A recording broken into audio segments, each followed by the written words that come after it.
जैसा कि आप देख सकते हैं कि शेयर मार्केट डेली बेसिस पे फॉल कर रहा है। हालांकि इसका जो फॉल है वो और भी ज्यादा हो सकता था, बट समवेयर से इंटरनेशनल मार्केट ने रोक रखा है।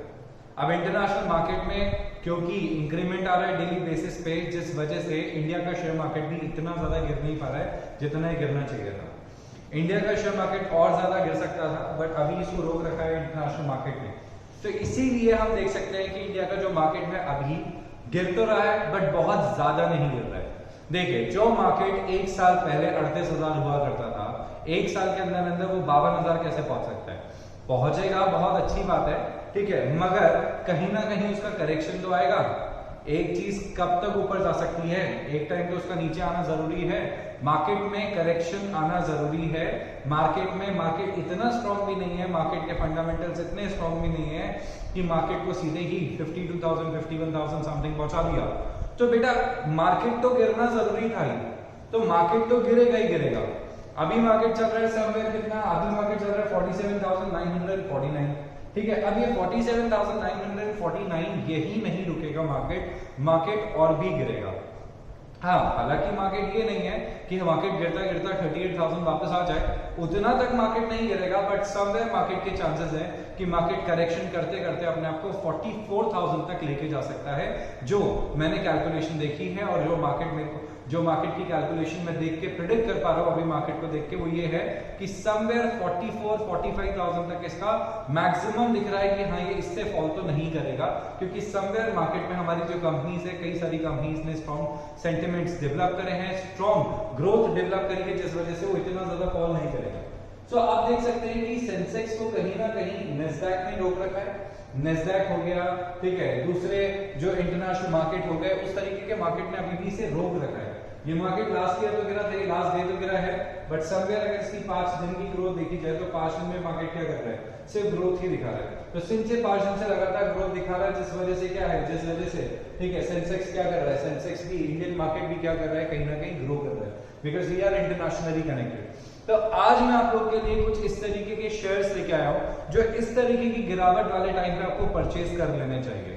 जी हाँ, इस तरीके की गिरावट वाले मार्केट में अगर आप इन शेयर्स को पकड़ लेंगे, मैं ये नहीं कह रहा कि अपने सारे के सारे फंड्स लगाइए। देखिए, इन्वेस्टर हैं आप लोग, आप समझदार इन्वेस्टर बनिए, एक साथ अपने सारे के सारे फंड्स मत लगाइए। अभी हम छोटे या बेकार स्टॉक में जाने की बजाय हम लोग महंगे स्टॉक्स को अभी क्या कर सकते हैं, टारगेट कर सकते हैं। महंगे स्टॉक जो कि बहुत एक्सपेंसिव स्टॉक्स होते हैं, बट अभी सिंस मार्केट गिरा हुआ है, तो मैं चाहता हूं कि आप लोग इन्वेस्ट करें कुछ ऐसी कंपनीज में जिनके फंडामेंटल्स बहुत स्ट्रांग है, जिनका प्रॉफिट एंड लॉस का परफॉर्मेंस बहुत स्ट्रांग है, जिनके टर्नओवर बहुत स्ट्रांग है, जिनका मार्केट शेयर बहुत स्ट्रांग है और जिनके मैनेजमेंट बहुत स्ट्रांग है। कभी भी किसी भी कंपनी के सिर्फ और सिर्फ कंपनी के क्वार्टरली स्टेटमेंट्स या फाइनेंशियल स्टेटमेंट्स देख के बिलीव नहीं करना चाहिए कि कंपनी कैसी है। कंपनी के बाकी की स्टडीज भी करनी चाहिए। बर्कशायर हैथवे के ओनर जो है वॉरेन बफेट, उनका यही कहना है कि कभी भी मैं कंपनी के सिर्फ फाइनेंशियल स्टेटमेंट्स को नहीं रीड करता, मैं हमेशा कंपनी की बाकी चीजों की भी स्टडी करता हूं। तो बाकी चीजों की स्टडी करना भी हमारे लिए जरूरी है। तो इन सब स्टडी के साथ मैं आपके लिए कुछ कंपनीज लेके आया हूं, जिसमें सबसे पहली कंपनी है SBI कार्ड। SBI कार्ड का करंट प्राइस चल रहा है करीब 943। ये प्राइस गिरा है, आज ही मार्केट में क्रैश आया था, कितना करीब 30 रुपीज का ये इसका प्राइस गिरा है, 3% से इसका शेयर गिरा है। अगर आप देखना चाहें तो 6 मंथ्स के अंदर अंदर इस कंपनी में काफी अच्छी ग्रोथ दिखाई थी। कहां 814 रुपए था, कहां ये बढ़ते बढ़ते 1100 के अराउंड हुआ था। ये कंपनी का जो टारगेट है वो नेक्स्ट अपकमिंग 3 to 4 मंथ्स के अंदर, जैसे ही मार्केट क्या हो जाएगा, नॉर्मल हो जाएगा, तो इसका टारगेट है 1200 के अराउंड का, 1200 तक के आसपास का टारगेट जा सकता है। तो आप इस शेयर को परचेज कर सकते हैं। This is a very good company, date free company है, बहुत स्ट्रॉन्ग फंडामेंटल्स है, वेरी स्ट्रॉन्ग मैनेजमेंट, बहुत अच्छे से काम कर रही है कंपनी। तो इस कंपनी का 1250 रुपए के आसपास का टारगेट आप लेके चल सकते हैं, ठीक है, अपकमिंग मंथ्स के अंदर। बट ये मैं आपको बता देता हूँ, ये जो मार्केट फॉल कर रहा है, पूरे 1 साल मार्केट ग्रो किया है, तो मार्केट फॉल कर सकता है, हो सकता है मार्केट अगले 1-2 महीने भी फॉल करे। सो आप जब भी क्या करते हैं, इन्वेस्ट करते हैं, तो हमेशा अपने इन्वेस्टमेंट को एवरेज करने की कोशिश करिए। कभी भी don't put all all your funds into the stock market, कभी नहीं लगाना चाहिए। ये टिप बांध लीजिए, आज मैं सिखा रहा हूं आप लोगों को, गोल्डन रूल है, कभी भी अपना सारा का सारा पैसा ना तो एक स्टॉक में लगाना है ना ही एक बार में लगाना है। अगर आपने ऐसा किया तो आपको कोई घाटा होने से नहीं रोक सकता। 100% लिख के दे देता हूं कि आपको लॉस होगा। अगर लॉस से बचना है तो बेस्ट तरीका ये है कि हमेशा अगर आपके पास 1 लाख रुपए इन्वेस्ट करने के हैं या 10,000 रुपए इन्वेस्ट करने के हैं तो इन्वेस्ट करिए सिर्फ 2,000 या 3,000 रुपए। कभी भी इन्वेस्ट नहीं करना है अपने को, कितना इन्वेस्ट कभी भी नहीं करना है अपने को, सारा का सारा पैसा। 1 लाख इन्वेस्ट करने के लिए तो 10 या 20,000 इन्वेस्ट करिए, 80,000 अपने पास रखिए। जैसे ही मार्केट फॉल करेगा, फॉल करते ही और परचेज करिए, फॉल करते ही और परचेज करिए। हमेशा अपने एवरेज को जितना डाउन से डाउन रख सकते हैं उतना ज्यादा आपको इसमें बेनिफिट होगा। नेक्स्ट है हमारे पास company HDFC life, debt free company है, काफी अच्छे प्राइसेस पे आ सकती है। 666 इसका प्राइस चल रहा है क्योंकि मार्केट डाउन जा रहा है। और मैं आपको ये नहीं कह रहा कि इन शेयर्स को आप तुरंत परचेज कर लीजिए, इन पे नजर रखिए, मार्केट और डाउन जा सकता है। अभी भी मार्केट के 2-3 हजार गिरने के चांसेस हैं।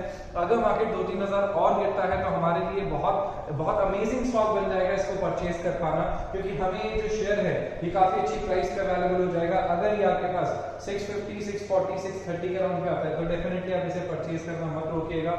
बहुत अच्छी कंपनी है, बहुत अच्छा आपको फ्यूचर में बेनिफिट दे सकती है। ये जो कंपनीज मैं आपको बता रहा हूं उसका बेनिफिट आपको over the period of time continuously मिलता रहेगा। 6 महीने बाद भी बेनिफिट मिलेगा, 1 साल बाद भी बेनिफिट मिलेगा।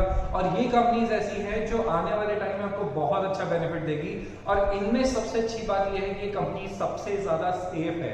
मतलब आपने अगर पैसा लगाया तो आप आंख बंद करके निश्चिंत रहिए, क्योंकि आपका पैसा जिंदगी भर सेफ रहने वाला है। ये इतने स्ट्रॉन्ग फंडामेंटल्स वाली कंपनी है। नेक्स्ट कंपनी है हमारे पास इन्फो एज। अब इन्फो एज के बारे में हम देखते हैं, इन्फो एज के शेयर के बारे में देखेंगे। नेक्स्ट देखते हैं पिडिलाइट के बारे में। पिडिलाइट का क्या चल रहा है? पिडिलाइट जो है आपको पता है मार्केट लीडर है पिडिलाइट। तो Pidilite is the market leader company, market leader company Pidilite. इसकी सबसे अच्छी बात यह है कि अभी ये भी शेयर क्या है, ये भी शेयर थोड़ा डाउनग्रेडेड हो रखा है। ये भी शेयर अपने को थोड़ा डाउन प्राइस पे मिल रहा है। अगर आप 5 दिन के अंदर देखें तो करीब 1900 रुपए से शेयर गिरते गिरते कहां तक आ चुका है? 1900 रुपए से शेयर 1773 तक आ चुका है। 1 महीने के अंदर पहले तो कंपनी का शेयर ऊपर गया था और उसके बाद कंपनी का शेयर नीचे आ रहा है। तो हमारे लिए बहुत अच्छी बात है और ये यहाँ पे पोजीशन हम बना सकते हैं, इस कंपनी के शेयर को परचेज कर सकते हैं। अगर आप थोड़ा सा रुके तो इसमें 1500, 1400, 1500 के आसपास जाने का इसका टारगेट है। 1500 के अराउंड आ सकता है। 1500 के अराउंड अगर जैसे ही शेयर आएगा तो आपको डेफिनेटली शेयर परचेज करना चाहिए। नेक्स्ट आता है इन्फोसिस। इन्फोसिस भी एक बहुत अच्छी कंपनी है, एक तरफा कंपनी है, मतलब बेनिफिट ही बेनिफिट देती जाएगी।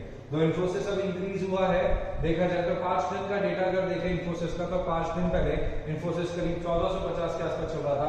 अब 1450 से आसपास से आते आते आज ये कंपनी 1372 आ चुकी है। तो 1372, 1363 आपके सामने कंपनी है, ठीक है। कंपनी बीच में इंक्रीज हुई थी और फिर से क्या हो गई? डाउन रेंज आ गई।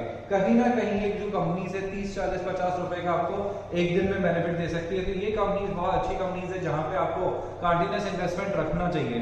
जैसे ही गिरे खरीद लो, गिरे खरीद लो। मगर कभी भी मैंने आपको एक टिप बताई, कभी भी अपना सारा का सारा फंड एक साथ इन्वेस्ट मत करना, ठीक है। क्यों? क्योंकि एक बड़ी अपॉर्चुनिटी का ऑप्शन मिस कर दोगे। सो अभी मार्केट गिर रहा है, आप चाहो तो इनके अंदर अपनी पोजीशन बना सकते हो। मार्केट और गिरेगा, थोड़ा सा ठंड रखना, थोड़ा सा अपने आप को कंट्रोल रखना। मार्केट गिरे तो थोड़ा सा और खरीदना, और गिरे तो और खरीदना, ठीक है। 44, 45 के आसपास आते आते मार्केट इससे ज्यादा नहीं गिरने देंगे। मार्केट को इतना भी चला जाता है तो मार्केट आपके लिए बेस्ट पोजीशन हो जाएगी, बेस्ट टाइम हो जाएगा इन्वेस्ट करने का। इन कंपनीज के अंदर अगर आप इन्वेस्ट करते हो तो ये कंपनीज आपको आने वाले टाइम में बहुत ही ज्यादा, बहुत ही अच्छा बेनिफिट दे सकती है। These are like multibagger stock जो आपको परचेज करने चाहिए जब आपका मार्केट फॉल कर रहा है। तो आपको इन कंपनीज पे आपको दिमाग लगाना चाहिए। मैंने SBI कार्ड, HDFC लाइफ, ठीक है, इन्फो एज, पिडिलाइट और इन्फोसिस के बारे में बात करी है। सो मिलते हैं नेक्स्ट वीडियो के अंदर। हम और भी जानकारी हासिल करने की कोशिश करते हैं। मैं आपके लिए इसी तरीके के रिसर्च और इसी तरीके की चीजें लाता रहूंगा, ठीक है। Good night.